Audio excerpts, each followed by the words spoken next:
dear students, welcome back. Today we are meeting for further discussion of the chapter Deep Water. So let's start today's discussion.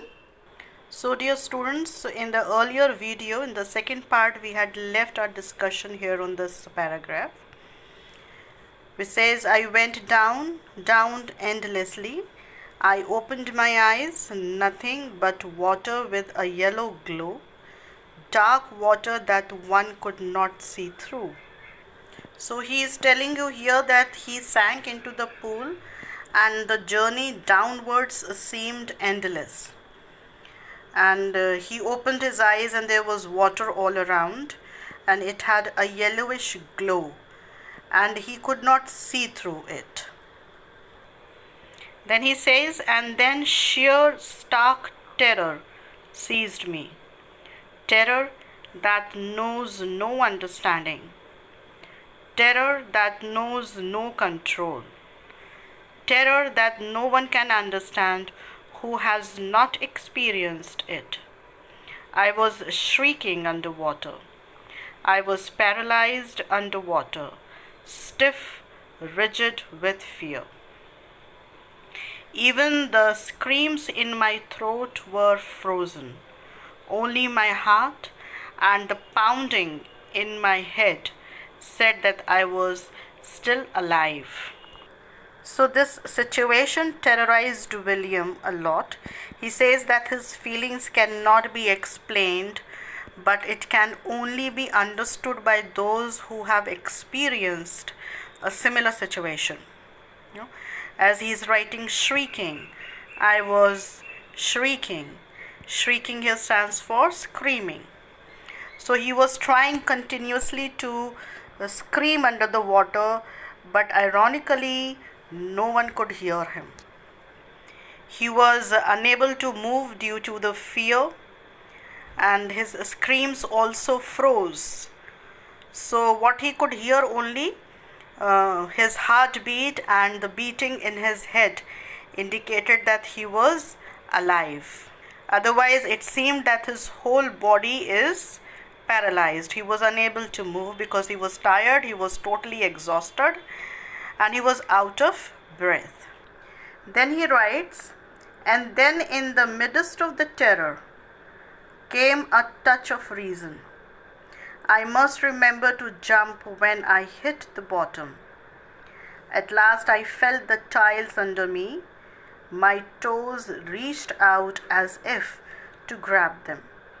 I jumped with everything I had. Now here he is saying, and then in the midst of the terror. In the midst of the terror here stands for somewhere in between the terror. William recollected the plan that he had to take a jump and he touched the bottom of the pool. Okay, so this was his plan to come out on the surface of the water, but it was not working out. So as he felt the tiles of the bottom of the pool, his feet used all the strength he had and he jumped up. As he is writing, I jumped with everything I had. So everything here stands for each and every pinch of his strength that is left in his body. He wanted to use all of his strength, the leftover strength, to make a jump, a quick and harsh jump towards the surface of the water. But the jump made no difference. The water was still around me. I looked for ropes, ladders, water wings, nothing but water. A mass of yellow water held me. Stark terror took an even deeper hold on me. Like a great charge of electricity, I shook and trembled with fright. My arms wouldn't move. My legs wouldn't move. I tried to call for help, to call for mother, but nothing happened. So his all efforts went in vain. He was still submerged in the water. He looked around for help, for any rope, ladder, or water wings with the help of which he could rescue himself. He could only see water all around him. It was as if a chunk of yellow water had grabbed him. So the terror grew intense. It was like an electric shock that ran through the whole body of him, and he trembled with fear or fright. He could neither move his limbs nor call out for help. Now, this is the time where he was getting out of hope, and a bit he was becoming hopeless. He could not resume to hold his breath, and he was very sure that now it is a time where I should remember my mother, because it is my last time. So these are the thoughts that were going on in his mind, and he was going through the situation now. So everything has become hopeless for him. Then he further says, and then strangely there was light. I was coming out of the awful yellow water. At least my eyes were. My nose was almost out too. Then I started down a third time. I sucked for air and got water. The yellowish light was going out. So here something strange happened, and William saw light. His eyes came out of the water, and his nose was almost out of it. Then he started going downwards into the pool for the third time. Okay, and he tried to breathe but gulped water instead, as he was trying to take a deep breath. So what happened, that he swallowed water, and the light went out as he drowned again.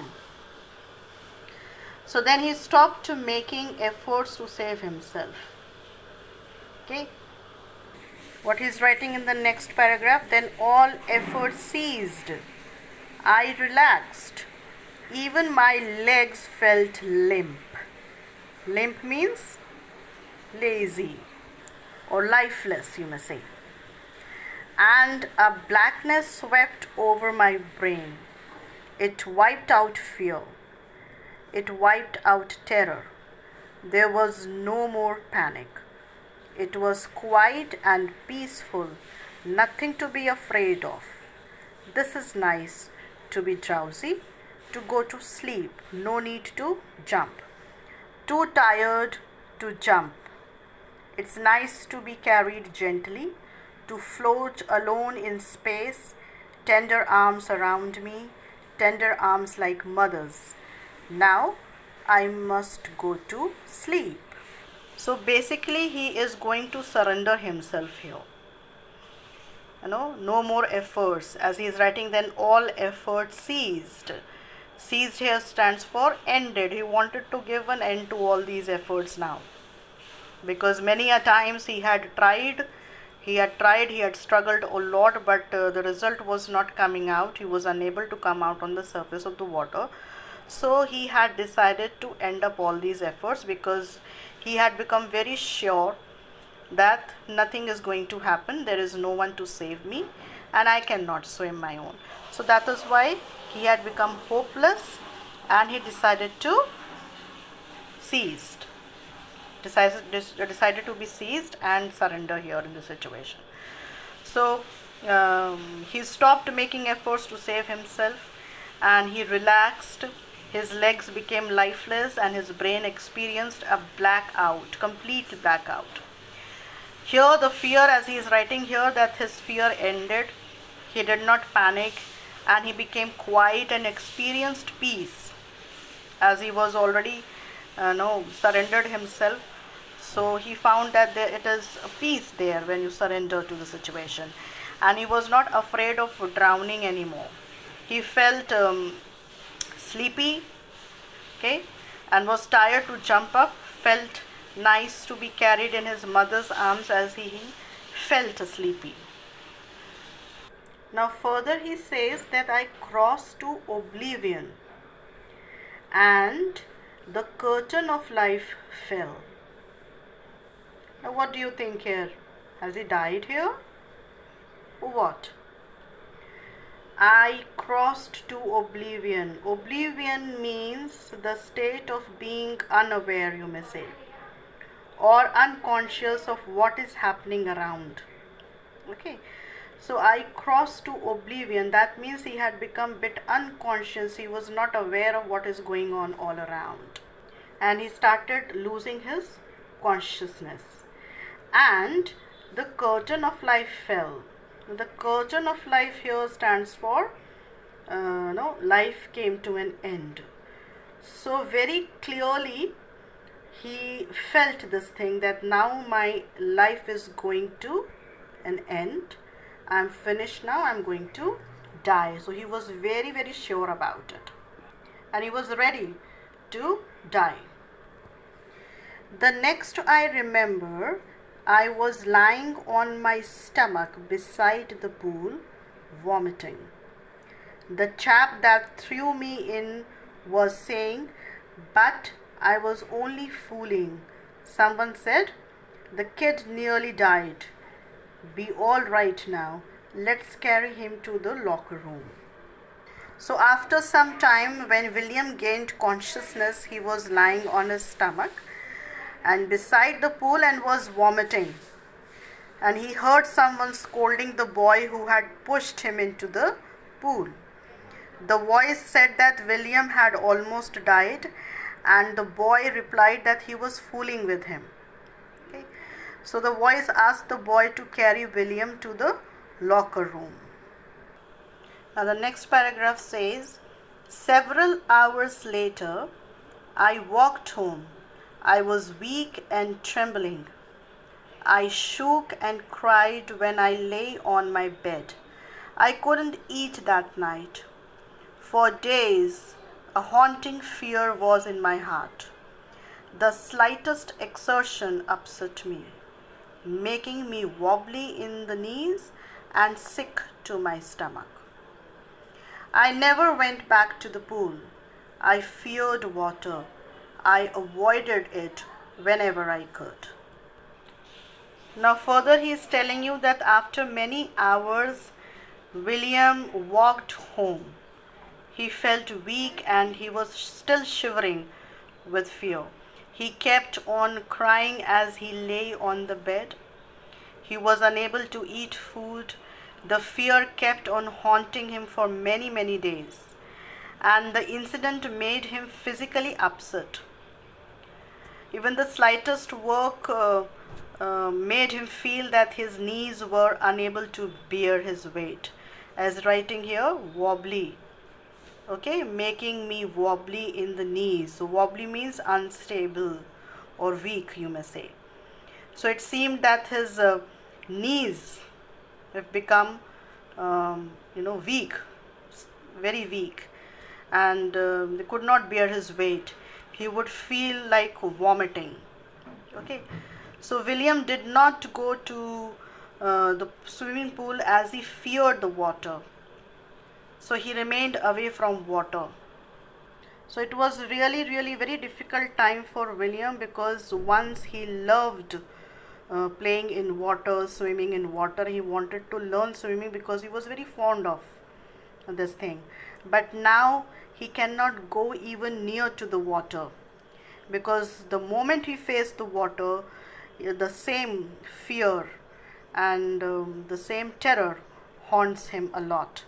So more we can say that he has become a terrorized fellow now, and he has developed this fear of water. Now we are leaving our discussion here, dear children, today, and in the next video we shall start our discussion from the next paragraph. Till then, goodbye.